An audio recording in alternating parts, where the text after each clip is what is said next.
Hello friends, आइए हूँ Rajaram and you are watching Rajaram education channel. तो फ्रेंड्स, इस वीडियो में हम लोग क्लास 12 फिजिक्स चैप्टर 1 जो पढ़ रहे थे आज उसका तीसरा वीडियो है चैप्टर 1 का। मैंने 2 ऑलरेडी वीडियो अपलोड कर चुके हैं। यदि आप उन वीडियोस को नहीं देखे हैं तो मैंने पहला वीडियो का यहाँ पर आई बटन पर लिंक फ्लैश हो रही होगी, उसे आप टच करके देख लेंगे। इसके बाद दूसरा, तब फिर इस वीडियो को देखिएगा। तो इस वीडियो की पहली हेडिंग है परावैद्युत पदार्थ। तो चलिए वीडियो स्टार्ट करते हैं। तो यहाँ पर परावैद्युत पदार्थ देखते हैं। तो परावैद्युत पदार्थ विद्युत के अचालक पदार्थ होते हैं। विद्युत के अचालक मतलब जिनमें विद्युत का चालन न हो, अचालक पदार्थ उसे कहते हैं। जिसमें मुक्त इलेक्ट्रॉन नहीं होते हैं, जिसमें धारा का प्रवाह नहीं होता है, अचालक पदार्थ है तो उसमें धारा का प्रवाह नहीं होता है, इसीलिए उसे अचालक पदार्थ कहते हैं। और जो बलों के बीच अवरोध उत्पन्न करता है, बल जैसे लगाएंगे तो वहाँ अवरोध उत्पन्न करेगा, उन्हें अचालक या परावैद्युत पदार्थ कहते हैं। यहाँ पर कहते हैं जैसे कागज हो गया, इसमें धारा का प्रवाह नहीं होता। कांच, लकड़ी, प्लास्टिक, रबड़, एबोनाइट आदि परावैद्युत पदार्थ होते हैं। चलिए नेक्स्ट पेज पर। नेक्स्ट हेडिंग है हमारी परावैद्युतांक किसे कहते हैं। वहाँ पर जो आपने पढ़ा पहली हेडिंग परावैद्युत पदार्थ, इसके बाद नेक्स्ट हेडिंग है परावैद्युतांक किसे कहते हैं। तो यहाँ पर देखते हैं, माना दो आवेशित कण ए और बी एक दूसरे से r दूरी पर स्थित हैं। यहाँ पर ए और बी एक दूसरे से यहाँ पर r दूरी पर स्थित हैं, जिन पर Q1 Q2 कूलाम का आवेश है, जिनके बीच माध्यम का परावैद्युतांक k है। परावैद्युतांक को k से प्रदर्शित करते हैं। ओके, आपको इतना समझ में आएगा। चलिए देखते हैं माध्यम का परावैद्युतांक के। यहाँ पर लिखा हुआ है चूंकि ए और बी के बीच माध्यम के कारण लगने वाला बल F यम। यहाँ पर बल F है लेकिन माध्यम के कारण तो यहाँ यम लग जाएगा। तो यहाँ F यम बराबर कूलाम का नियम यहाँ पर वही है जो मैंने आपको पिछली वीडियो में बताया है, 1/4 पाई। यह है एप्सिलॉन नॉट, इसे इंग्लिश में एप्सिलॉन नॉट और एप्सिलॉन जीरो भी कहते हैं। इसके बाद Q1 Q2 बटे आर स्क्वायर, इसको समीकरण नंबर 1 मान लेंगे। यदि ए और बी के बीच हवा या निर्वात हो, जो ए और बी पदार्थ हैं वह हवा में या निर्वात में रखे गए हैं, तो यहाँ पर जो के है, यहाँ पर के का मान 1 होगा। ओके, यहाँ पर आप देख सकते हैं माध्यम के कारण लगने वाला बल F यम, और यहाँ पर ए और बी के बीच निर्वात में लगने वाला बल F, यह भी वही है। यहाँ निर्वात मतलब कि के का मान यहाँ पर 1 हो जाएगा।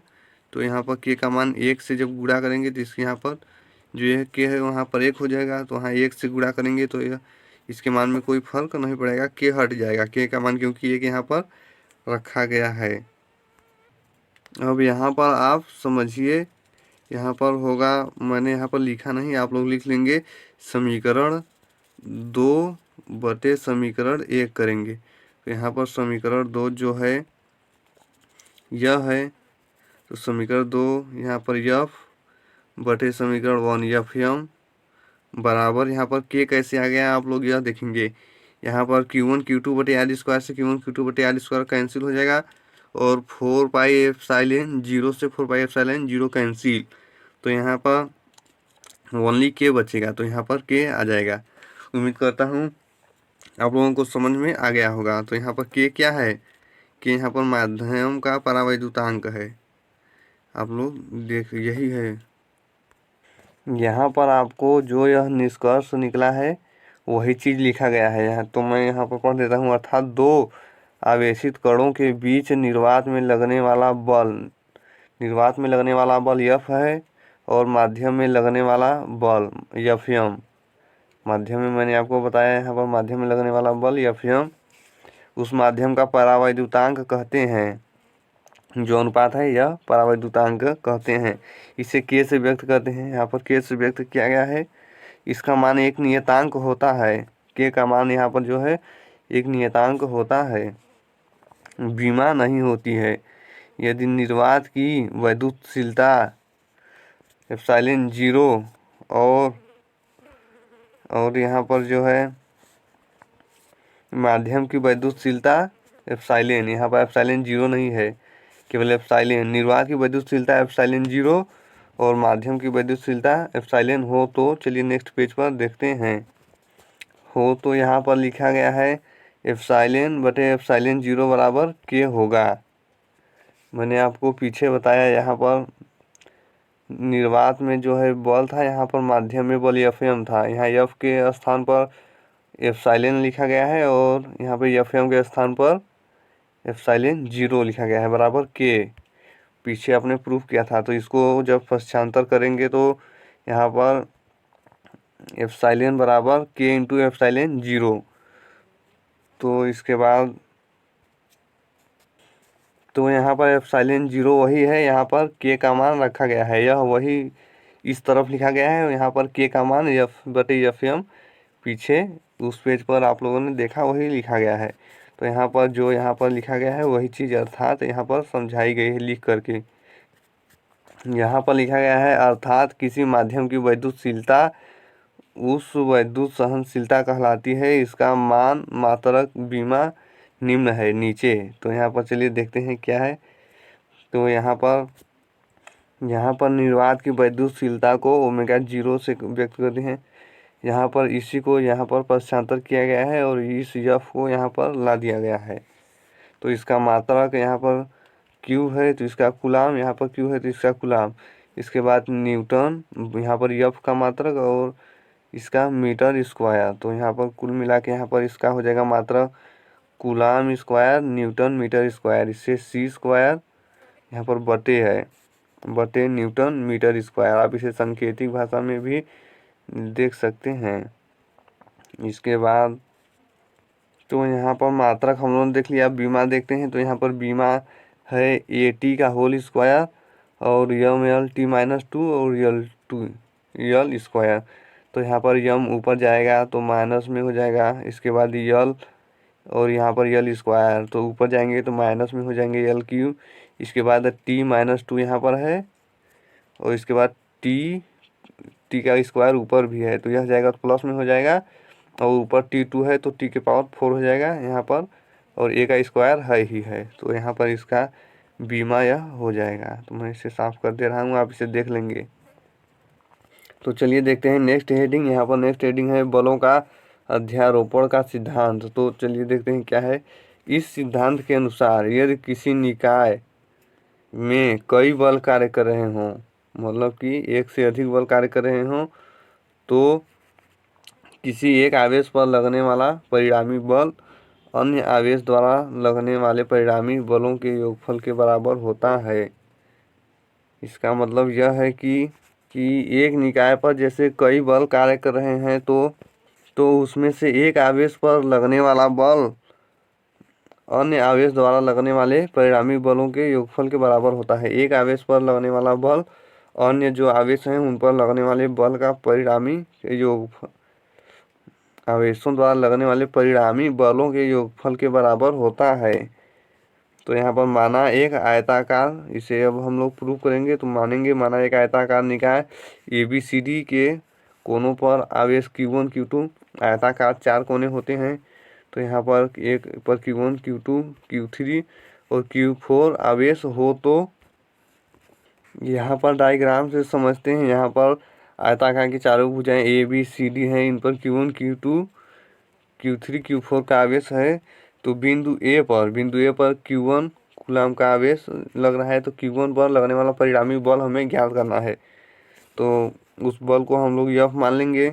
इसके बाद इस पर 3 बल, एक इधर, एक यहाँ पर विकर्ण और एक नीचे की तरफ, एक इधर, एक यहाँ विकर्ण और एक नीचे की तरफ बल कार्य कर रहा है। तो वही हम लोग यहाँ पर लिखेंगे F A से B की तरफ, नीचे A से B की तरफ बल कार्य कर रहा है और यहाँ पर FAC, यह विकर्ण A से C की तरफ और इस पर FAD A से D की तरफ इधर बल कार्य कर रहा है। तो यहाँ पर वही लिखा गया है परिभाषा के अनुसार कि एक आवेश जो Q1 है, एक आवेश पर लगने वाला परिणामी बल अन्य आवेशों द्वारा लगने वाले परिणामी बलों के योगफल के बराबर होता है। अन्य आवेशों द्वारा लगने वाले परिणामी बल के योगफल के बराबर होता है। तो वही बलों को जोड़ा गया है। यहाँ पर इन बलों को कूलाम के नियम से अब लिखेंगे। तो यहाँ पर जो है इसे इधर करते हैं, फिर वही लिखा गया है 1/4πε0 Q1 Q2 बटे आर स्क्वायर यहाँ रहेगा। तो आर स्क्वायर की जगह पे वही दूरी ए से बी की दूरी का स्क्वायर, फिर वहीं यहाँ पर 1/4πε0 Q1 Q2 बटे ए सी का स्क्वायर, दूरी का स्क्वायर होता है। इसके बाद 1/Q1 Q2 बटे ए डी का स्क्वायर, 4πε0 ए टी का स्क्वायर। तो यह हेडिंग हमारी समाप्त हुई, जो थी बलों का अध्यारोपण का सिद्धांत, यही प्रूफ हो गया। तो अब चलते हैं यहाँ पर वैद्युत क्षेत्र, इलेक्ट्रिक फील्ड, नेक्स्ट हेडिंग। तो चलिए देखते हैं। तो यहाँ पर वैद्युत क्षेत्र, इलेक्ट्रिक फील्ड क्या है देखते हैं। किसी बिंदु आवेश के चारों ओर का वह, यह बिंदु आवेश यहाँ पर है, का वह क्षेत्र, कि चारों ओर का वह क्षेत्र जिसके भीतर परीक्षण आवेश पर प्रतिकर्षण या आकर्षण बल कार्य करता है, इतना जितना क्षेत्र तक प्रतिकर्षण या आकर्षण बल कार्य करता है वैद्युत क्षेत्र कहलाता है। यही वैद्युत क्षेत्र कहलाता है। इसे निम्न प्रकार से दर्शाया जा सकता है। तो यही यहाँ तक प्रतिकर्षण बल कार्य करेगा इस बिंदु से, या आकर्षण बल। ओके, तो यही था हमारा वैद्युत क्षेत्र। अब नेक्स्ट हेडिंग चलते हैं, वैद्युत बल रेखाएं। ओके, तो चलिए देखते हैं वैद्युत बल रेखाएं। तो यहाँ पर वैद्युत बल रेखाएं वे काल्पनिक रेखाएं होती हैं। काल्पनिक रेखाएं मतलब उसे हम देख नहीं सकते हैं, उसे केवल हम लोग कल्पना कर सकते हैं कि ऐसी रेखाएं हो सकती हैं, वह वास्तव में नहीं होती हैं। काल्पनिक रेखाएं होती हैं जो दो आवेशित कणों के बीच लगने वाले प्रतिकर्षण या आकर्षण बल को दर्शाती हैं। दो आवेशित कण हैं, उनके बीच आकर्षण बल कार्य कर रहा है या प्रतिकर्षण बल को दर्शाती हैं। वही कितना कौन सा बल कार्य कर रहा है उसको दर्शाती हैं। आकर्षण बल की दशा में रेखाएं एक दूसरे की ओर आती हैं। यहाँ पर आकर्षण बल कार्य कर रहा है, रेखाएं एक दूसरे की ओर आ रही हैं, जबकि प्रतिकर्षण बल जब प्रतिकर्षण बल कार्य करता है तो रेखाएं दूर जाती हैं। यहाँ पर ये रेखाएं देखिए मिल नहीं रही हैं, यहाँ पर दोनों मिल रही हैं, आकर्षण बल है। यहाँ पर दोनों रेखाएं एक दूसरे से दूर जा रही हैं। आप लोग यहाँ पर देख सकते हैं लिखा गया है आकर्षण बल और प्रतिकर्षण बल। यहाँ पर प्रतिकर्षण बल कार्य कर रहा है और यहाँ पर आकर्षण बल, क्योंकि यहाँ पर रेखाएं एक दूसरे के पास आ रही हैं आकर्षण बल, यहाँ पर एक दूसरे से दूर जा रही हैं रेखाएं, तो इससे प्रतिकर्षण बल। चलिए नेक्स्ट पेज पर चलते हैं। इतना तो आप लोगों को समझ में आ गया। तो हमने जो पीछे पढ़ा वैद्युत बल रेखाएं, तो चलिए देखते हैं उनके गुण क्या क्या होते हैं। तो यहाँ पर वैद्युत बल रेखाओं में निम्नलिखित गुण होते हैं। पहला, वैद्युत बल रेखाएं एक काल्पनिक रेखाएं होती हैं। मैंने आपको पीछे बताया, जो धन से निकलकर ऋण की ओर जाती हैं। मैंने डायग्राम से आपको दिखाया था। और दूसरा गुण क्या है वैद्युत बल रेखाओं में, ये रेखाएं परस्पर समांतर होती हैं, मतलब एक दूसरे को कभी काटती नहीं हैं, जो न एक दूसरे को न तो स्पर्श करती हैं न काटती हैं। ओके, चलिए देखते हैं गुण तीसरा। तो यहाँ पर वैद्युत बल रेखाओं का तीसरा गुण जो है, आवेश के पास में रेखाएं सघन, मतलब कि सटी हुई नज़दीक नज़दीक होती हैं, सघन होती हैं, जबकि बीच में वह फैलती जाती हैं, मतलब विरल होती हैं। तो चलिए अब नेक्स्ट हेडिंग देखते हैं, वैद्युत क्षेत्र की तीव्रता। ओके, तो यहाँ पर वैद्युत क्षेत्र की तीव्रता में वैद्युत क्षेत्र के भीतर स्थित परीक्षण आवेश पर लगने वाला बल, यहाँ पर बल को F से, और उस आवेश की निष्पत्ति मतलब कि उसका आवेश Q0 उस बिंदु पर क्षेत्र की तीव्रता होती है, इसे कैपिटल E से व्यक्त करते हैं। तो यहाँ पर कैपिटल E से तो लगने वाला बल F बटे यहाँ पर आवेश की निष्पत्ति Q0। ओके, चलिए देखते हैं।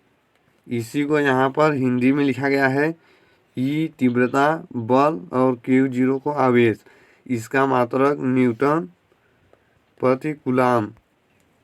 तो इसकी बीमा चलिए देखते हैं। तो इसकी बीमा ml T-2/AT। तो AT ऊपर जाएंगे तो माइनस हो जाएंगे, तो यहाँ पर m ऊपर ही है, L ऊपर ही है, T ऊपर जाएगा तो माइनस में हो जाएगा, यहाँ T-2 है, एक ऊपर नीचे से जाएगा T-3 हो जाएगा, और A भी ऊपर जाएगा तो A-1 हो जाएगा। और यह जो है तीव्रता सदिश राशि है। इसे सदिश राशि से इससे वेक्टर ऊपर लगा देंगे, वही सूत्र है, बस केवल यहाँ पर सदिश के लिए उसके ऊपर यहाँ पर एरो लिया गया है। तो यहाँ पर जो है वही सूत्र है, ई बराबर एफ बटे क्यू जीरो। क्यू क्या है? यह आवेश। तो चलिए यहाँ पर नेक्स्ट हेडिंग देखते हैं। नेक्स्ट हेडिंग है वैद्युत क्षेत्र के भीतर आवेश कण पर लगने वाला बल। तो यहाँ पर देखेंगे, माना एक समान वैद्युत क्षेत्र के भीतर कोई आवेश Q0। यहाँ पर यह जो है समान वैद्युत क्षेत्र है और इसके भीतर Q0 यह आवेश रखा गया है। तो उस पर लगने वाला बल ज्ञात करना है और इसके क्षेत्र की तीव्रता E है। ओके, तो इसका बल कैसे निकालेंगे? वैद्युत क्षेत्र की तीव्रता की परिभाषा से हम लोग बल निकालेंगे। तो यहाँ पर वैद्युत क्षेत्र की परिभाषा की जो है मैंने सूत्र आपको पीछे बताया, E बराबर एफ अपान Q0। तो यहाँ पर Q को यहाँ पर प्रतिस्थापन कर देंगे, तो यहाँ पर F बराबर Q0 E क्या है? क्षेत्र की तीव्रता है और यहाँ पर Q आवेश है। तो यदि आवेशित कण इलेक्ट्रॉन हो तो यहाँ पर जो Q0 है वह इलेक्ट्रॉन हो, तो यहाँ पर Q0 बराबर इलेक्ट्रॉन। तो यहाँ पर Q0 के स्थान पर E इलेक्ट्रॉन लिखा गया है। तो वही हो जाएगा बल बराबर E जो है आवेश है और E तीव्रता है।